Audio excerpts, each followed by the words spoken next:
जैसे हम लोग यहाँ पर आपके पास पॉइंट ए से एक पार्टिकल को रिलीज कर रहे हैं, जी है, बी है, ई नॉट, आई कैप है।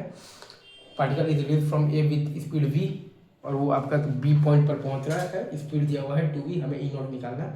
हम लोग जानते हैं कि मैग्नेटिक फोर्स के कारण वर्क डन जीरो होता है, क्योंकि मैग्नेटिक फोर्स आता है हमारे पास, आप अगर ध्यान देंगे तो मैग्नेटिक फोर्स हमारे पास आता है क्यू टाइम्स वी और क्रॉस बी। फोर्स जो है वो आपका बेसिकली तो वेलोसिटी के साथ भी आपका बेसिकली तो परपेंडिकुलर है, और फोर्स आपका अगर आप ध्यान देंगे तो डिस्प्लेसमेंट के साथ भी आपका बेसिकली तो परपेंडिकुलर है, तो वर्क डन जीरो है। यहाँ से आप देखिएगा तो पावर जीरो है, तो आपका वर्क डन जीरो हुआ। और ग्रेविटी का वर्क डन होता है mg into H initial minus होता है आपके पास एच फाइनल, ठीक है सर।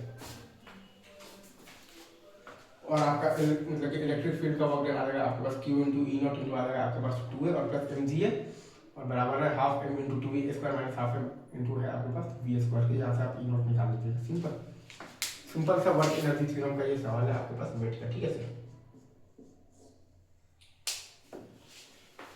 ये आई गेस आपको अच्छे से यहाँ पर आपको अच्छे से समझ में आ गया होगा, ठीक है। चलिए आगे बढ़ते हैं।